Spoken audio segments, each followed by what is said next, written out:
बोलो भगवान भोलेनाथ की जय।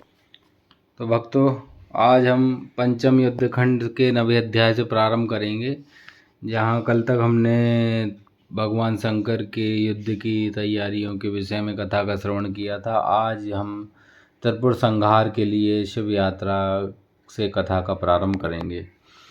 सनत कुमार जी बोले, जब इस प्रकार वह महादिव्य रूप रथ तैयार हो गया, तब ब्रह्मा जी ने वेद रूपी घोड़े उसमें जोत कर शिव जी को उस पर चढ़ाया। युद्ध की सामग्रियां उसमें प्रस्तुत कर दी गईं। ब्रह्मा, विष्णु और लोकपालों ने स्तुति की। शिव जी अपने सारथी को देखकर बड़े प्रसन्न हुए, परंतु ज्यों ही शिव जी उस रथ पर चढ़े ही थे कि वेद संभव उसके चारों वश शिव के बल से पृथ्वी पर गिर पड़े। पृथ्वी सहित संपूर्ण पर्वत चलायमान हो गए और उसके भार सहन में शेष जी भी कंपित हो गए।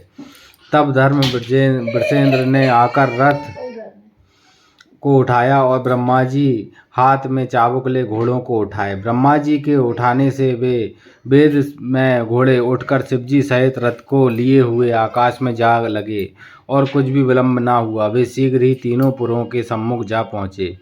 रथ में बैठे वेदगामी महेश्वर दानवों की ओर चले। उसी समय उन्होंने देवताओं से कहकर पशुओं का अधिपति नामक पद प्राप्त किया, जिसमें वे असुरों को नष्ट करने में सफल हो सकें। परंतु इससे देवताओं को बड़ी चिंता हुई। शिव जी ने कहा, चिंता न करो, जो मेरे ये दिव्य पाशुपात व्रत को करेगा उसका मोक्ष हो जाएगा। शिव जी पशुपति होकर कल्याणदायक हुए। देवता प्रसन्न हो उनकी जय जयकार करने लगे। सबसे प्रसन्नता व्याप्त हो गई। उसी समय शंकर जी पार्वती को साथ लिए त्रिपुर को मारने चले। तो भक्तों, आपने देखा कि सिम्हा पुराण में पशुपति व्रत की कथा भी है, जो कि मोक्ष को प्रदान करती है। समस्त देवता हाथी, घोड़े, सिंह, रथ और वृषभ पर चढ़कर देवराज इंद्र के साथ हुए। हल, भुसुंडी, साल और मूसल आदि समस्त आयुधों को उन्होंने उठा लिया। ब्रह्मादिक भी अपने वाहनों पर चढ़कर उनके साथ चले। विष्णु आदि सभी देवता परम प्रकाशमान महेश्वर के आगे हुए आकाश से सिद्ध चारण फूलों की वर्षा कर रहे थे। उसी समय शिव जी के असंग गण तीनों पुरों में प्रवेश करने लगे, जिनकी गणना नहीं हो सकती। इस समय पिनाक पाणी महादेव ने अपने मन में चराचर को दग्ध कर डालने की इच्छा कर ली थी। फिर उन्हें त्रिपुरों को जलाते क्या देर लगती। उनके रथ, बाण, गण और देवताओं की आवश्यकता भी क्या थी। उन पिनाकधारी के लिए दैत्यों के निमित्त युद्ध के लिए प्रयाण करना ही बड़े आश्चर्य की बात है, परंतु उसका कारण था उनके पापों का नाश कर त्रिलोकी में अपना यश विस्तार करना था। ऐसा कर उन्होंने मलिन आशिक वाले दुष्टों के लिए यह बात स्पष्ट कर दी कि सब देवताओं में कोई विशेष नहीं, किंतु एक शंकर ही प्रधान है। 10वां अध्याय। सनत कुमार जी बोले, इस प्रकार युद्ध की सामग्रियों से युक्त हो त्रिपुर वध के लिए शिव जी रथारूढ़ हो धनुष चढ़ा कर वहाँ स्थित हुए, परंतु हजारों वर्ष तक वे वैसे ही आलीड़ आसन से खड़े ही रह गए और उनका बाण न चला, क्योंकि उधर गणेश जी एक अंगूठे के बल से खड़े हो उसमें विघ्न करने लगे, जिससे शंकर जी का लक्ष्य त्रिपुरों के पुर में प्रविष्ट ही ना हो पाता था। पश्चात उन्हें यह आकाशवाणी सुनाई दी कि जब तक आप गणेश जी की पूजा न करेंगे तब तक त्रिपुर संहार न कर सकेंगे। यह सुनते ही शंकर जी ने गणेश जी का पूजन किया। गणेश जी प्रसन्न हो उनके मार्ग से हट गए। फिर तो पूज्य शंकर जी ने धनुष सजाकर उस पर बाण चढ़ाकर पाशुपात अस्त्र से में संयुक्त कर त्रिपुर संहार की इच्छा की। उन्होंने निरादर से उसकी ओर देखा, देवताओं से भी शीघ्रता करने की प्रार्थना की। अभिलक्षित मुहूर्त भी आ गया। जयाघात शब्द हुआ। शंकर जी ने अपना नाम सुना। उन्होंने असुरों से संभाषण किया। असुर निर्भय थे। शंकर जी को यह कब सह होता। उन्होंने तत्काल ही करुण सूर्य के समान प्रकाशमान अपने उस बाण को असुरों पर चला दिया। उन विष्णु में अग्निवत बाणों ने उड़कर त्रिपुरवासियों को दग्ध कर दिया। देवताओं सहित शिव जी के देखते देखते चारों ओर से समुद्र द्वारा घिरे हुए दैत्यों के तीनों पुर भस्मसात हो एक साथ ही भूमि पर गिर पड़े। सैकड़ों और हजारों हजार की संख्या में दैत्य भस्म हो गए। शिव जी की पूजा न करने से हाहाकार मच गया। जब भ्राताओं सहित तारकाक्ष भस्म होने लगा तो उसने भक्त वत्सल शंकर जी का स्मरण किया। फिर परम भक्ति से युक्त हो उसने शंकर जी की ओर देखकर कहा, हे शिव, यह तो हम जानते हैं ही हैं कि आप हमें भस्म किए बिना न छोड़ेंगे, तथापि हम आपकी कृपा चाहते हैं, अतएव आप हम पर प्रसन्न होइए, क्योंकि जो मृत्यु असुरों को दुर्लभ है वह हमें प्राप्त हुई है। अब हम आपसे यह प्रार्थना करते हैं कि हमारी बुद्धि जन्म जन्मांतर में आप में ही लगी रहे। ऐसा कहकर वे दानव शिव जी की उस बही में भस्म हो गए। शिव जी की आज्ञा से उस पुर में रहने वाले बालक वृद्ध सभी दानव जलकर छार हो गए। स्त्रियां अपने पतियों के कंठ में हाथ डाले कोई सोती हुई, कोई प्रमता तथा कोई रति से भ्रांत हुई भस्म हो गईं। एक अविनाशी विश्वकर्मा मैन नामक दैत्य को छोड़कर स्थावर जंगम सभी भस्म हो गए। पश्चात वे तीनों शिव जी की पूजा के प्रताप से फिर शिव जी के गण हुए। 11वां अध्याय। व्यास जी बोले, हे शिव श्रेष्ठ ब्रह्मा के महापंडित पुत्र, आप धन्य हैं। कृपा कर अब यह कहिए कि त्रिपुरों के नष्ट होने पर देवताओं ने क्या किया, मैं कहाँ चला गया और त्रिपुरपति कहाँ कहाँ चले गए। यदि यह शंभु कथा के आश्रय हो तो उसे भी सुनाइए। सूत जी कहते हैं, व्यास जी ने ऐसा सुनकर ब्रह्मा जी के पुत्र सनत कुमार जी शिव जी के चरणों का स्मरण कर बोले, महाबुद्धिमान पराशर पुत्र व्यास जी सुनिए, शंकर जी के चरित्र बड़े ही अद्भुत हैं। शिव जी द्वारा त्रिपुरवासियों का संहार होने पर देवताओं को बड़ा आश्चर्य हुआ, परंतु प्रलयंकर शंकर के उस रौद्र तेज के समक्ष किसी से सिर उठाते ना बनता था। इंद्र, उपेंद्र आदि सभी देवता भगवान शंकर और हिमाचल की पुत्री पार्वती की ओर देखते ही नत मुख किए खड़े ही रह गए। तब देवसेना की इस भयातुरता को देख ऋषियों से ना रहा गया और वे कुछ न कहकर भयंकर शंकर को प्रणाम करने लगे। ब्रह्मा भी भयभीत हो देवताओं से शंकर की स्तुति करने लगे। विष्णु जी ने भी बड़ी स्तुति की। सनत कुमार जी कहते हैं, जब ब्रह्मादिक देवताओं ने इस प्रकार भगवान शंकर की बहुत सी स्तुति की तो लोकों के कल्याण करता शिव जी ने प्रसन्न होकर कहा, हे देवताओं वर मांगो। तब शिव जी के ऐसे वचन सुनते ही देवता प्रसन्न हो गए और उन्होंने कहा, हे देवेश, यदि आप हम पर प्रसन्न हैं और कोई वर देना चाहते हैं तो हमें यही वर दीजिए कि हम देवताओं पर जब जब कोई संकट आवे आप हमारी सहायता के लिए प्रकट हों, हमारे दुखों को सर्वदा दूर कर दिया करें। जब ब्रह्मा, विष्णु और देवताओं ने ऐसा कहा तो शिव जी ने प्रसन्न होकर, तथास्तु ऐसा ही होगा, मैं सदैव तुम्हारी अभिलाषाओं को पूर्ण करता रहूँगा। जो मेरे इस चरित्र को पढ़ेगा और सुनेगा मैं उसके सभी मनोरथों को सिद्ध करूँगा। ऐसा कहकर शंकर जी ने देवताओं को अभिष्ट वर दिया। 12वां अध्याय। सनत कुमार जी बोले, तब शिव जी को प्रसन्न देख उनकी कृपा से बचा हुआ मैं दानव भी वहाँ आया और शंकर जी को तथा अन्य देवताओं को भी उसने हाथ जोड़कर प्रणाम किया तथा गदगद स्वर से हाथ जोड़ शिव जी की ओर देखते हुए उनकी स्तुति करने लगा। फिर उसने कहा, हे भव, आप मुझ पर भी प्रसन्न हो। मैं बहुत स्तुति नहीं जानता, केवल आपकी शरण आया हूँ, अतएव आप मेरी भी रक्षा कीजिए। शंकर जी ने उससे भी वर मांगने को कहा। उसने भी उनकी भक्ति मांगी। शिव जी ने तथास्तु कहकर उसे अपनी दृढ़ भक्ति दी।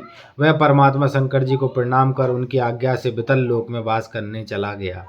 पश्चात वे सब मुंडी भी वहां आए और शिव जी तथा विष्णु जी आदि सब देवताओं को प्रणाम कर अपने लिए आज्ञा मांगने लगे। शिव भक्ति नष्ट कर अपने दुष्कर्म पर पश्चाताप करने लगे। तब विष्णु जी ने उन मुंडियों से कहा कि तुम किसी प्रकार की चिंता ना करो, मैंने यह सारा चरित्र शिव जी की आज्ञा से ही किया है। इससे तुम भी शिव जी के दास और देवर्षियों के हितकारी हो, तुम्हारी कुमति नहीं होगी। प्रत्युत कलयुग में जो मनुष्य तुम्हारे इस चलाए हुए मत को मानेंगे उन्हीं की कुक्ति होगी, इसमें संदेह नहीं है। अब हमारी आज्ञा से तुम सब मुंडी मरुभूमि में जाकर निवास करो। मुंडी मरुभूमि की ओर चले गए। पश्चात सब देवताओं ने शंकर, पार्वती सहित उनके गणों को सप्रेम पूजा की और वे युद्ध की सब सामग्रियों सहित वहीं अंतर ध्यान हो गए। देवता भी अपने स्थान में आकर शांति लाभ लेने लगे। जो मनुष्य शिव जी के इस चरित्र को पढ़ेगा और सुनेगा वह सब कामनाओं को भोग अंत में मोक्ष का भागी होगा। 13वां अध्याय। व्यास जी बोले, हे ब्राह्मण, हमने यह बात पहले सुनी है कि भगवान शंकर ने ही जलंधर का भी वध किया था। यदि यह सत्य है तो कृपा कर मुझे शंकर जी का वह चरित्र विस्तार पूर्वक सुनाइए। सूर्य कहते हैं, जब व्यास जी ने उन महामुनि से इस प्रकार पूछा तो वाक्य विशारद सनत कुमार जी ने कहा, हे मुने, एक समय जब देवगुरु बृहस्पति और देवराज इंद्र कैलाश में शंकर जी का दर्शन करने गए तो शंकर जी ने अपनी भक्ति की परीक्षा ली। उन जटाजूटधारी दिगंबर ने उनके मार्ग में ही अवरोध कर दिया। यद्यपि वे तेजस्वी, शांत, लंबी भुजा और चौड़ी छाती वाले और वर्ण अपने विशाल नेत्र से युक्त तथा सिर पर जटा धारे वैसे ही बैठे थे, तथापि उन शंकर जी को ना पहचान कर दुर्बुद्धि इंद्र ने उनका नाम धामादिक परिचय पूछा और कहा कि शंकर जी अपने स्थान पर ही हैं या कहीं गए हैं। इस पर उन तपस्वी ने कुछ ना कहा, परंतु त्रिलोकी के ऐश्वर्य से गर्वित इंद्र कब तक चुप रहते। उन्होंने क्रोध कर तपस्वी से घुड़क कर कहा, अरे मैं पूछता हूँ तो उत्तर क्यों नहीं देता? मैं अभी भी तुझे इस वज्र से मारता हूँ, फिर देखूंगा कि तुम दुर्मति की रक्षा कैसे करता है। ऐसा कह क्रुद्ध हो इंद्र ने ज्यों ही उस दिगंबर को मारने के लिए हाथ में वज्र लिया, त्यों ही सदाशिव ने वज्र रहे सहित इंद्र का हाथ स्तंभित कर दिया और विकराल नेत्र कर भगवान शंकर ने ज्यों ही उसे देखा, त्यों ही ऐसा विदित हुआ मानो वह दिगंबर प्रज्वलित हो उठे हैं और तेज से जला देंगे। भुजाएं स्तंभित होने से इंद्र के क्रोध और दुख का अंत न रहा, परंतु ज्यों ही बृहस्पति जी ने उस पुरुष को प्रज्वलित देखा, त्यों ही अपनी बुद्धि से उन्हें शंकर जानकर प्रणाम किया और दंडवत कर बहुत सी स्तुति भी की। फिर इंद्र को भी शंकर जी के चरणों में गिराया और शिव जी से बृहस्पति ने कहा, हे दीनानाथ, हे महादेव, अपना क्रोध रोककर इंद्र के अपराध को क्षमा कीजिए। बृहस्पति के यह वचन सुनकर महेश्वर गंभीर वाणी में बोले कि हे बृहस्पति, मैं अपने नेत्रों से निकलते हुए क्रोध को कैसे रोकूं? बृहस्पति ने कहा, भगवान, भक्तों का सदैव दया ही करनी चाहिए। भला अपना भक्त वत्सल नाम तो सार्थक कीजिए। आप अपने इस तेज को कहीं अन्यत्र स्थापित कर इंद्र का उद्धार कीजिए। तब भगवान शंकर ने गुरु बृहस्पति से कहा, मैं तुम्हारी स्तुति से प्रसन्न हूँ। तुमने इंद्र को जीवन दान दिलवाया है, इससे मैं अपने वर द्वारा तुम्हें जीव नाम से विख्यात करता हूँ। मेरे नेत्रों की अग्नि अब इंद्र को पीड़ित ना करेगी। बृहस्पति से ऐसा कह कर भगवान शंकर अपने माथे के अग्निमय नेत्र से निकलते हुए तेज को अपने हाथ में लेकर क्षीर समुद्र में डाल दिया। फिर लीलाधारी भगवान अंतर्ध्यान हो गए। इंद्र और बृहस्पति भय से मुक्त हो परम सुखी हुए। इस प्रकार जिसको जानने की इच्छा थी, उन्हें जानकर इंद्र और बृहस्पति अपने स्थान को चले गए। 14वां अध्याय। व्यास जी बोले, हे सनत कुमार जी, आपको नमस्कार है। अब आप कृपा कर आप यह कहिए कि जिस समय शिवजी ने अपने माथे का वह तेज क्षीर सागर में डाल दिया, उस समय क्या हुआ? सनत कुमार जी बोले, हे तात, जब शिवजी ने अपना तेज क्षीर सागर में डाल दिया, उस समय वह शीघ्र ही बालक हो गंगा सागर के संगम पर बैठकर अत्यंत उच्च स्वर से संसार को भय देने वाला रुदन करने लगा। उसके रुदन से संसार व्याकुल हो गया। लोकपालों के भी मन में व्याकुलता हुई। अधिक कहने से क्या, चराचर चलायमान हो गया। शंकर सुमन के रुदन से ब्रह्मांड व्याकुल हो गया। समझ देवता और मुनि व्याकुल होकर लोक पितामह ब्रह्मा जी की शरण में गए। सबने मिलकर ब्रह्मा जी को प्रणाम किया और स्तुति की। फिर कहा, हे पितामह, यह तो बड़ा भयंकर समय उपस्थित हुआ है। हे महायोगिन, इसका नाश कीजिए। देवताओं की ऐसी बात सुनकर ब्रह्मा जी सत्यलोक से उतरकर समुद्र के तट पर उस बालक को देखने आए। समुद्र ने ब्रह्मा जी को आते देख उस बालक को उठा, उन्हें प्रणाम किया और पुनः उनकी गोद में दे दिया। तब विस्मित हो ब्रह्मा ने पूछा, हे सागर, तुम शीघ्र ही कहो, यह बालक किसका है? समुद्र ने विनम्र शब्दों में कहा, हे भगवान, यह तो मैं नहीं जानता, किंतु मुझे इतना अवश्य ज्ञात है कि यह गंगा सागर के संगम में प्रकट हुआ है। अतएव ये जगत के गुरु, आप इस बालक के जात कार्मिक संस्कार कीजिए, इसका जातक फल बतलाइए। सनत कुमार जी कहते हैं, इधर तो सागर ब्रह्मा जी से ऐसा कह रहा था, उधर सागर पुत्र ब्रह्मा जी के गले में हाथ डालकर बार बार उनका आकर्षण कर रहा था। फिर तो उसने इतने जोर से ब्रह्मा जी का गला पकड़ा कि उससे पीड़ित हो उनके नेत्रों से आंसू टपकने लगे। किसी प्रकार ब्रह्मा जी ने दोनों हाथों से बल लगाकर अपना गला छुड़ाया और सागर से सादर कहा कि हे सागर, मैं तुम्हारे पुत्र का जातक फल कहता हूँ, सुनो। मेरे नेत्रों से यह जल निकला है, इस कारण इसका नाम जलंधर होगा। यह उत्पन्न होते ही तरुण हो गया। इसमें यह सब शास्त्रों का पारगामी, महापराक्रमी, महाधैर्यवान, महायोद्धा और रणदुर्गम होगा। यह युद्ध में कार्तिकेय के समान धीर, सर्वविजयी एवं संपत्तिशाली होगा। यह बालक सब दैत्यों का अधिपति और विष्णु को जानने वाला होगा तथा यह कहीं भी नहीं हारेगा। एक शंकर जी को छोड़ यह सबसे अवध्य होगा और जहाँ से उत्पन्न हुआ है फिर वहीं जाएगा। इसकी स्त्री बड़ी पतिव्रता, सौभाग्यशाली, सर्वांग सुंदरी और परम मनोहर, मिष्ट भाषिणी तथा शील की सागर होगी। संत कुमार जी कहते हैं, सागर से ऐसा कहकर ब्रह्मा जी ने महर्षि शुक्र को बुलाकर उनके हाथों में उस बालक को दैत्यों का राज्याभिषेक कराया और स्वयं अंतर्ध्यान हो गए।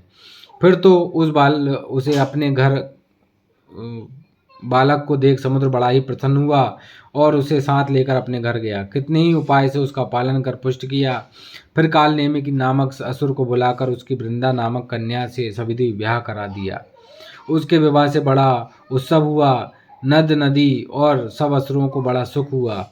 स्त्री सहित जलंधर शुक्राचार्य के प्रभाव से असुरों का राज्य करने लगा।